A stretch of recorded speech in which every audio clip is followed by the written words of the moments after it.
So, Rob, one of the things that you're hearing as well, and we've talked about this, is that a lot of times they're asking not necessarily a matching grant, but an investment, a kingdom Hmm. investment in a business.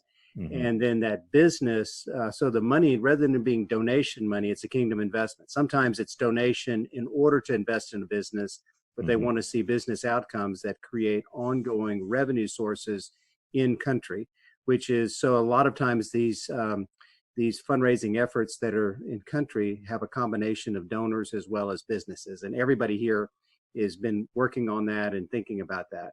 But Right. the principles of that you're teaching are the same principles for building ongoing relationships with kingdom investors who want to see perhaps even a return on their investment or even a return on their investment in terms of business outcomes, in terms of ongoing fee revenue. It's the same basic principles, the same relationship. So somebody seeking investment would use the same relationship principles you're teaching as somebody Hmm. seeking a donor. All right, let me speak to that because this will become a backdrop for a number of things that we're talking about. I never like to see a business substitute for fundraising. Okay. And I love to see business. I mean, jobs are critical to the alleviation of poverty and the return of dignity to communities. It's absolutely critical, and that can be a very important part of any mission, is encouraging the development of businesses, the encouragement of jobs, and if they can produce an income for the mission at the same time that they're doing their programmatic work of helping people learn, get jobs and do stuff like that. I really see it.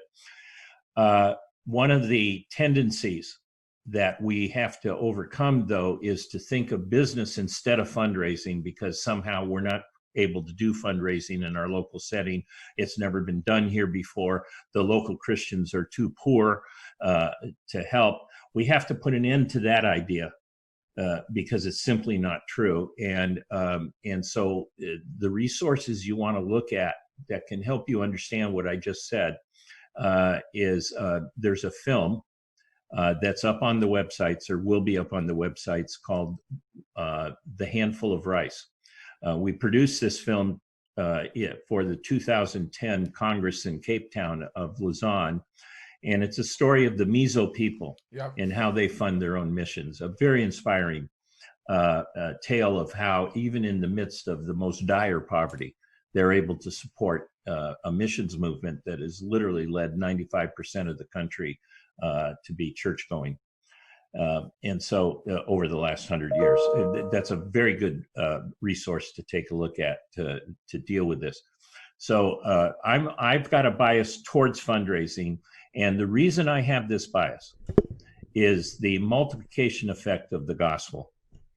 That is that the giver, the investor, the local Malawian that gets involved with you is a deeper disciple when they release even the smallest of gifts. And we need to value even the smallest of gifts. That is the foundation of our work, not the dollar amount or the amount of money in a gift, but a gift, period.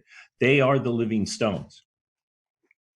I expand this in chapter 2 of the book. And the reason I put it up there so quickly is to get to this idea that the actual act of giving is where the power of your work is, because of the connectivity and because of what it does in the heart of the giver.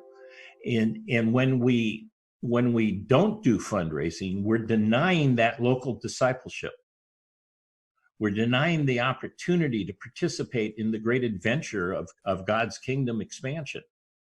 And so that's one of the reasons that my bias is towards fundraising, because of the multiplication effect of discipling and the spread of the gospel, and also the local accountability. It will make your work stronger.